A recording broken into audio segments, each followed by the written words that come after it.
মধুমিতার এক অত্যন্ত বড়লোক বাড়িতে বিয়ে হয়। মধুমিতার স্বামী এবং শ্বশুরমশাই অনেক বড় ব্যবসায়ী ছিল, তাই ব্যবসায়িক সূত্রে রাকেশ এবং তার বাবা দেশ বিদেশে ঘুরে বেড়াতো। মধুমিতার শ্বশুর বাড়িটা ছিল এক রাজপ্রাসাদের মতো দেখতে 20 কোটি টাকার বাড়ি। আর যেহেতু বাড়ির পুরুষ মানুষরা বেশিরভাগ সময় বাইরে থাকতো, তাই বাড়ির মহিলাদের সুরক্ষা প্রদানের জন্য বাড়িতে 4টে বডিগার্ড রাখা হয়। এত বড়লোক শ্বশুরবাড়ি পেয়ে মধুমিতা মনে মনে খুবই খুশি থাকে। একদিন ভাবছিলাম আজকে একটু শপিং করতে যাব। আমি বাপের বাড়ি থেকে যে জামা কাপড়গুলো এনেছিলাম সবই তো পুরানো হয়ে গেছে। এত বড়লোক বাড়িতে বিয়ে হয়েছে, পুরানো জামা কাপড় পরে ঘুরে বেড়ালে হয়? এই যে বডিগার্ড, তোমার নাম কি যেন? হ্যাঁ, শুভজিৎ। বলছি আমি শপিং করতে যাব, তুমি আমার সঙ্গে চলো। বাকি 3 জন বডিগার্ড বাড়িতে থাকবে, বাড়ি পাহারা দেবে। ঠিক আছে ম্যাডাম, আপনি তৈরি হয়ে নিন, আমি আপনার জন্য অপেক্ষা করছি। এই শুনে মধুমিতা তৈরি হতে শুরু করে, কিন্তু তখনই শুভজিৎ বডিগার্ডকে মধুমিতার ননদ চুমকি ডাকতে শুরু করে। শুভজিৎ, শুভজিৎ, একবার আমার ঘরে এসো তাড়াতাড়ি। এই শুভজিৎ, তাড়াতাড়ি এখানে এসো। হ্যাঁ ম্যাডাম, এই তো দাঁড়ান, আমি এখনই আসছি। এই বলে শুভজিৎ চুমকির ঘরে যায়। শুভজিৎ ঘরে ঢোকা মাত্রই চুমকি ঘরের দরজা বন্ধ করে দেয়। কি হলো ম্যাডাম, আপনার কি কোনো সমস্যা হয়েছে? আপনি দরজা বন্ধ করে দিলেন কেন? এই চুপ করো তো, আর নাটক করতে হবে না। এখানে কেউ নেই যে তুমি আমাকে ম্যাডাম বলে ডাকছো। সকাল থেকে কোথায় ছিলে? একবারও তো তোমাকে আমি দেখতেই পেলাম না। আর তুমি এতক্ষণ ধরে নতুন বৌদির ঘরে কি করছিলে শুনি? আরে তুমি রাগ করো না, আসলে আগে তো বাড়িতে তোমার বৌদি ছিল না, কিন্তু এখন সবসময় তো তোমার বৌদি আছে, তাই আমি হুটহাট করে এখন আর তোমার ঘরে ঢুকতে পারছি না। যদি কেউ সন্দেহ করে তখন কি হবে? তাছাড়া তোমার বৌদি তো বলে শপিং করতে যাবে, আমাকে এখন বৌদির সঙ্গে যেতে হবে। বৌদির সঙ্গে যেতে হবে মানে? তুমি এখন আমার সঙ্গে যাবে? আমার বাড়িতে থাকতে একদমই ভালো লাগছে না, তুমি আমাকে একটু ঘুরতে নিয়ে চলো। কিন্তু তোমার বৌদি যে আমাকে যেতে বললো, তোমার মাও বলছিল কোথায় একটা যাবে, আর শঙ্কর তোমার মায়ের সাথে যাবে, আর বাকি 2জন তো বাড়ি পাহারা দেবে। ঠিক এমন সময় মধুমিতা তৈরি হয়ে এসে তার ননদের ঘরের দরজায় ধাক্কা দিতে শুরু করে। চুমকি, এই চুমকি, দরজাটা একবার খোলো তো। কি হলো? দরজা খুলতে এতক্ষণ সময় লাগছে কেন? এই শুনে চুমকি ভয় পেয়ে যায়, আর সে তাড়াতাড়ি করে দরজা খুলে দেয়। কি ব্যাপার, তোমরা দুজনেই ঘরের মধ্যে কি করছো? এই যে বডিগার্ড, আমি তো তোমাকে কখন থেকে খুঁজে বেড়াচ্ছি। তুমি আমার ননদের ঘরে কি করছো? আমি তোমাকে বললাম না আমরা এখনই বেরোবো? চলো তাড়াতাড়ি। আচ্ছা চুমকি, তুমি কি আমার সঙ্গে শপিং করতে যাবে? সেই জন্যই তোমাকে ডাকছিলাম এতক্ষণ ধরে। না বৌদি, আসলে আমাকে এখনই একবার হাসপাতালে যেতে হবে। আমার একটা বন্ধুর বাবার খুব শরীর খারাপ, হাসপাতালে অ্যাডমিট আছে। আর আমি কিন্তু এখন শুভজিৎকে নিয়ে যাচ্ছি।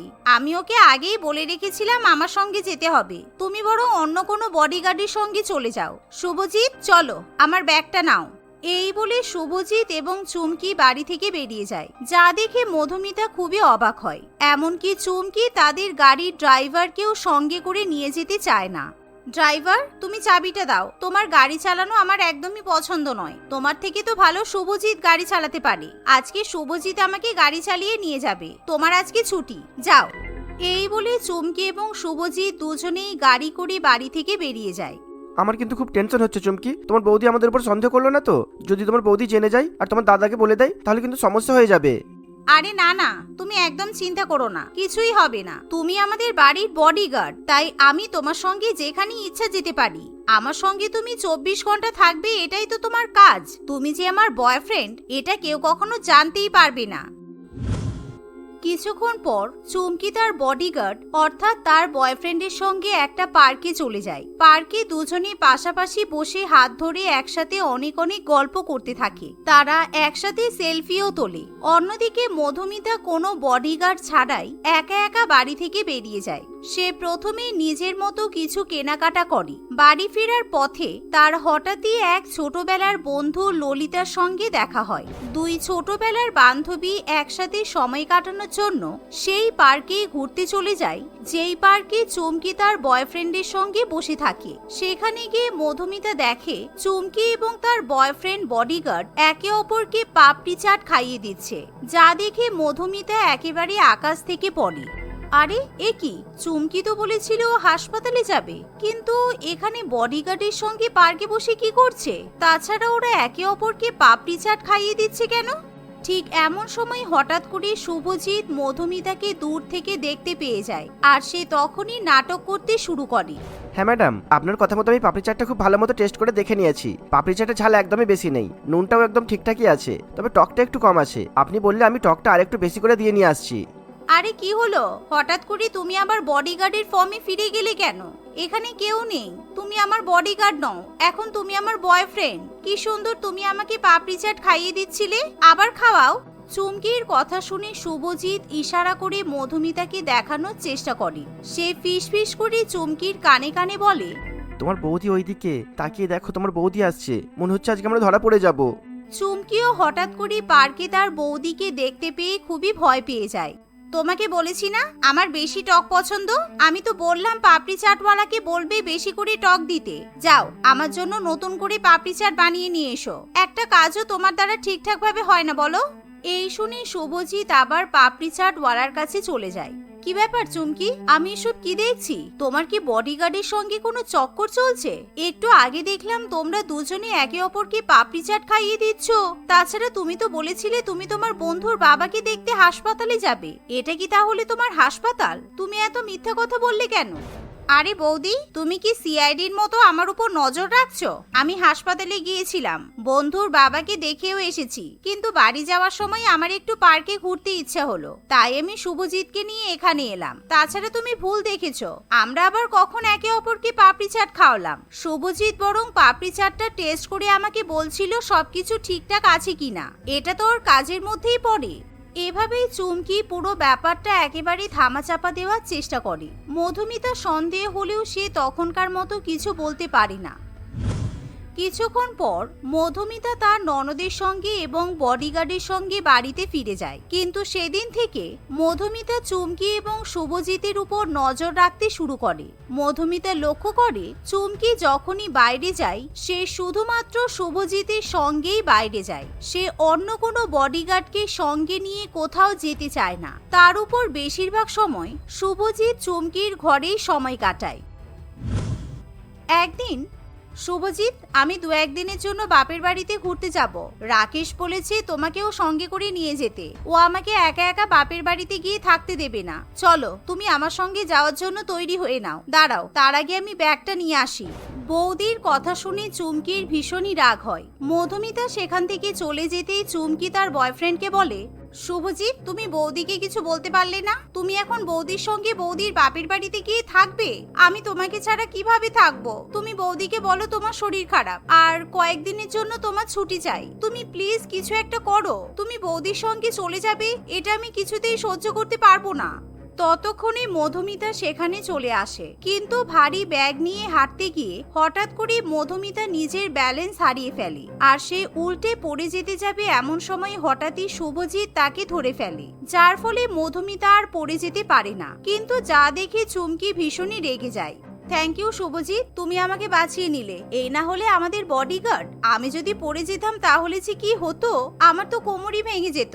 আচ্ছা শোনো, রাকেশ বলল ওর কাজ মিটে গেছে, ও আজকেই আমার বাপের বাড়িতে যেতে পারবে, তাই তোমাকে আর আমার সঙ্গে যেতে হবে না। তুমি বাড়িতেই থাকো, সবার খেয়াল রেখো, কেমন? এই শুনে চুমকি এবং শুভজিৎ দুজনেই খুবই খুশি হয়। শুভজিৎ তখনই খুশি হয়ে মধুমিতার ব্যাগ নিয়ে তাকে গাড়িতে তুলে দিয়ে আসে, কিন্তু মধুমিতা নিজের ফোনটাই নিয়ে যেতে ভুলে যায়। সে যখন ফোন নেওয়ার জন্য আবার বাড়িতে ফিরে আসে তখন সে দেখে, শুভজিৎ, তোমার ধান্দা কিন্তু আমার ঠিক মনে হচ্ছে না। যেই থেকে বৌদি বাড়িতে এসেছে সেই থেকে তুমি আমার থেকে বেশি আমার বৌদিকে প্রায়োরিটি দিচ্ছ। ভুলে যেও না তুমি কিন্তু আমার বয়ফ্রেন্ড। তুমি আমার সামনে দাঁড়িয়ে আমার বৌদিকে টাচ করলে কিভাবে? আমার কিন্তু ভীষণ রাগ হচ্ছে। আরে বাবা, আমি তো তোমার বাড়ির বডিগার্ড, এটা তোমার কাজের মধ্যে পড়ে। তোমাদের সবাইকে রক্ষা করার জন্যই তো আমাকে এখানে রাখা হয়েছে। আমি যদি ঠিকঠাক ভাবে কাজ না করি তাহলে আমাকে তো কাজ থেকে তাড়িয়ে দেওয়া হবে। তুমি প্লিজ রাগ করো না সোনা, আমি তো শুধু তোমাকেই ভালোবাসি, বলো। চুমকি এবং শুভজিতের কথা শুনে মধুমিতার আর কিছুই বুঝতে বাকি থাকে না।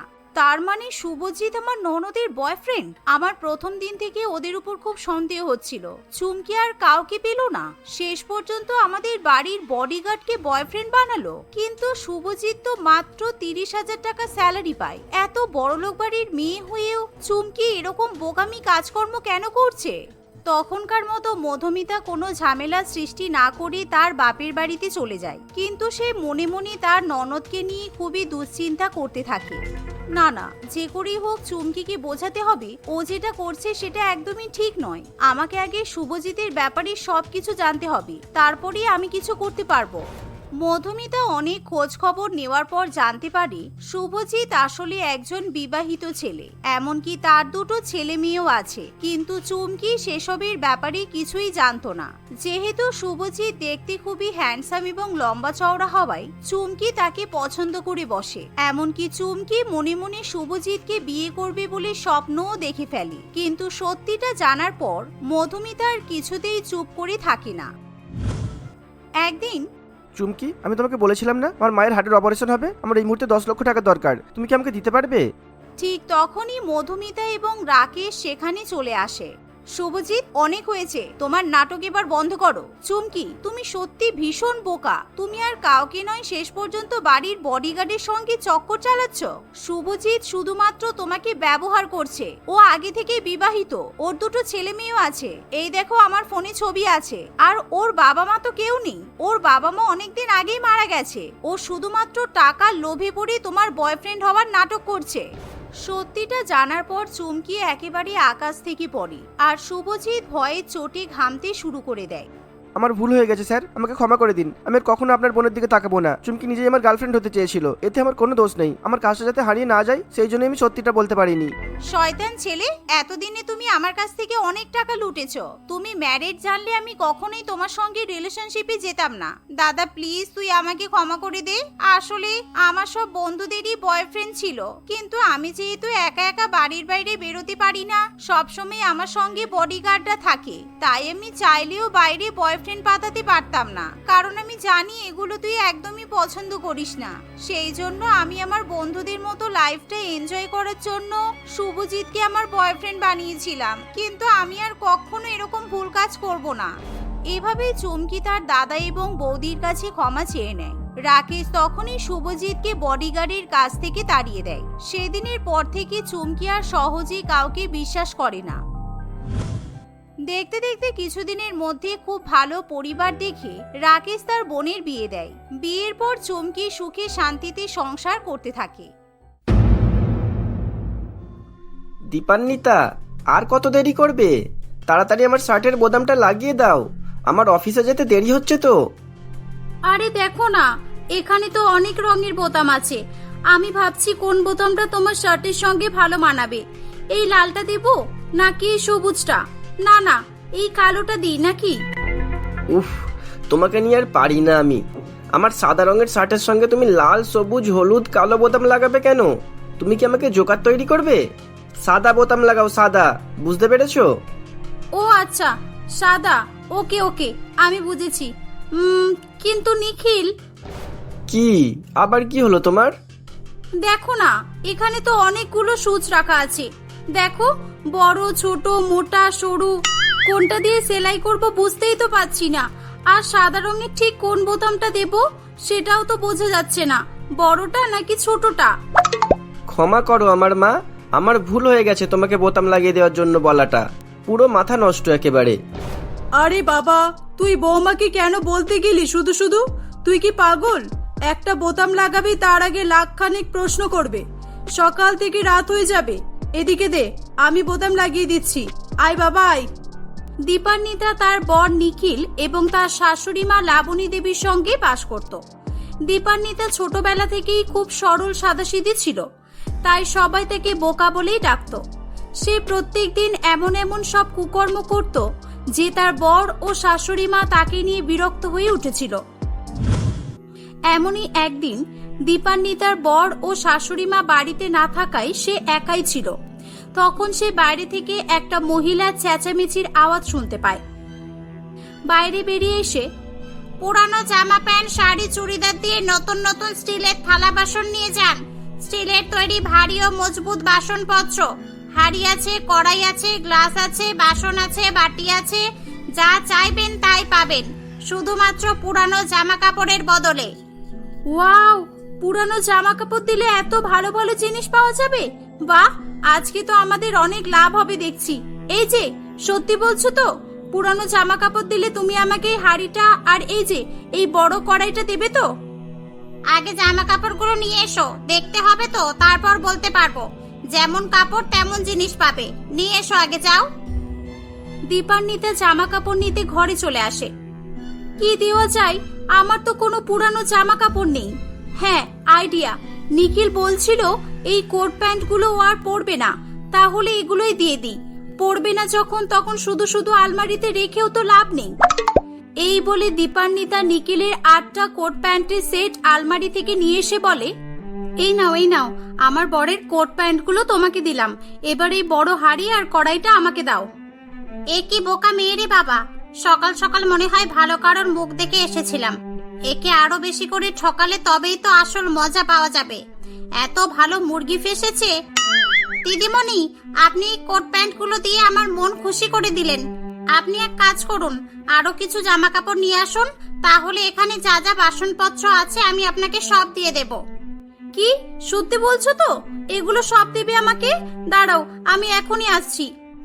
এই বলে দীপান্বিতা বাড়ির মধ্যে আসে। আজকে আমাদের অনেক লাভ হবে।